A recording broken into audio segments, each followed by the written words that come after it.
नमस्कार, cook with हर्षामधली आजची आपली रेसिपी विंटर स्पेशल रेसिपी आहे, जी आरोग्यासाठी अतिशय लाभदायक आणि गुणकारी आहे आणि सोबतच आपली रोगप्रतिकारक शक्ती वाढवण्यासाठी खूप मदत करते।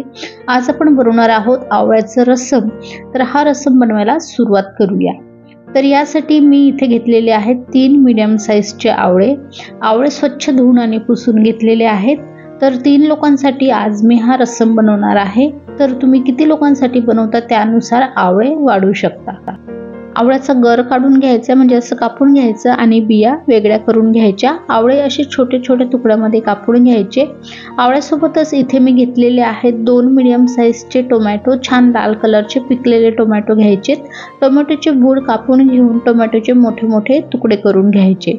आवळा आणि टोमॅटो आपल्याला मिक्सरमध्ये बारीकच करून घ्यायचे आहे, म्हणून मोठे तुकडे केले तरीही चालतील। तर अशा टोमॅटोचे तुकडे करून घेतलेले आहेत। आता हे आवळ्याचे आणि टोमॅटोचे तुकडे मिक्सरच्या छोट्या भांड्यामध्ये ट्रान्सफर करून घ्यायचे। या आवळ्या आणि टोमॅटोच्या तुकड्यासोबतच इथे मी 2 हिरव्या मिरच्या तुकडे करून टाकले आहेत। तुम्हाला किती स्पायसी रसम आवडेल त्यानुसार तुम्ही हिरव्या मिरच्या टाकू शकता। मिक्सरला छान अशी बारीक पेस्ट करून घेतली। आता ही बाजूला ठेवून घेऊ। आपण यासाठी एक विशेष रसम मसाला बनवणार आहोत। त्यासाठी खलबत्त्यामध्ये 1 इंच आलं, 3 ते 4 लसणच्या कळ्या, 1 चम्मच जिरं आणि अर्धा चम्मच काळी मिरी टाकायचे आणि त्याला छान कुटून घ्यायचं। तुम्ही हे मिक्सरला सुद्धा मसाला करून घेऊ शकता, पण फ्रेश कुटलेल्या मसाल्याची चवच खूप मस्त येते, म्हणून मी इथे कुटून घेतला। मसाला तयार आहे, बाजूला ठेवून देऊ। इकडे माझ्याकडे सकाळचं वरण होतं 1 वाटी एवढं। तुरीचं वरण आहे, जर नसेल तर तुम्ही थोडी तुरीची डाळ शिजवून घ्यायची आणि त्याला घोटून असं पतलं करून घ्यायचं। आता रसम बनवण्यासाठी एका कढईमध्ये 1 चम्मच तेल घेतलंय, त्यामध्ये अर्धा चम्मच मोहरी, अर्धा चम्मच जिरं घातलं, 3 ते 4 लालवाल्या मिरच्या, कढीपत्ता घालायचा, थोडा हिंग घालायचा, 2 ते 3 चिमूटभर आणि थोडं मिक्स करून घ्यायचं।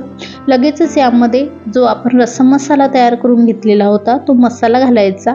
मसाला सुद्धा 1-2 मिनिटापर्यंत किंवा लसणचा कच्चेपणा जाईपर्यंत परतून घ्यायचा मीडियम फ्लेम, आणि नंतर यामध्ये टोमॅटो आणि आवळ्याची जी पेस्ट करून ठेवली होती ती घालायची। ही पेस्ट सुद्धा मीडियम फ्लेमवर आपल्याला परतून घ्यायची आहे, जोपर्यंत याला तेल सुटत नाही। तर मध्ये मध्ये थोडं फिरवत परतवायचं, म्हणजे ही पेस्ट कढईच्या बुडाला चिटकणार नाही।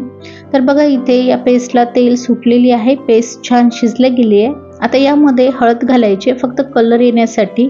लाल तिखट वगैरे घालायची गरज नाही, असंच कलर याला छान येतो। पण तुम्हाला अजून स्पायसी खायचं असेल तर तुम्ही थोडं लाल तिखट घालू शकता। पेस्ट छान परतून घेतली की आता यामध्ये पाणी घालायचं आहे। तर सध्या 1 ग्लास एवढं मी पाणी घातलेलं आहे। हा जो रस्सम असतो तो पातळच असतो, इथे मला थोडं घट्ट वाटत आहे। यामध्ये अजून आपण डाळ ॲड करणार आहोत। तर जी डाळ होती त्यामधली अर्धी वाटी डाळ मी इथे टाकत आहे। जास्त डाळ नको, नाही तर ती आंबट वरण होईल, रसम लागणारच नाही। तर डाळ घालून घेतल्यावर मिक्स करून घेतलं तर थोडं घट्ट वाटत होतं, म्हणून अर्धा कप पाणी मी यामध्ये वरून परत घातलं आणि व्यवस्थित मिक्स केलं। आता एकदम परफेक्ट कन्सिस्टन्सी झालेली आहे। रसम तसा पातळच असतो। चवीनुसार मीठ घालायचं, मिक्स करून घ्यायचं आणि मीडियम फ्लेमवर याला एक उकळी काढून घ्यायची। तर रसम जास्त शिजवायचा नसतो, फक्त याला एक बॉईल आणून घ्यायची। तर बघा इथे उकळी आलेली आहे आणि रसम तर शिजलेलाच आहे, त्याला जास्त शिजवायची गरज नसते, नाहीतर यामधले जे न्यूट्रिएंट्स असतं आवळ्यामधलं वगैरे ते कमी होऊन जाईल। शेवटी यामध्ये 1 चम्मच गूळ घालायचा। आवळ्याचा जो आंबटपणा असतो, तुरटपणा असतो, तो बॅलन्स करण्यासाठी। आणि या गूळ घातल्यामुळे रस्समची चव मस्त आंबट गोड तिखट अशी लागते आणि एकदम मस्त लागते। शेवटी बारीक चिरलेला कोथिंबीर घालून मिक्स करून घेतलं की एकदम मस्त असा आवळ्याचा रसम तयार आहे। आवळा जो आहे तो शरीरासाठी अगदी गुणकारक असतो।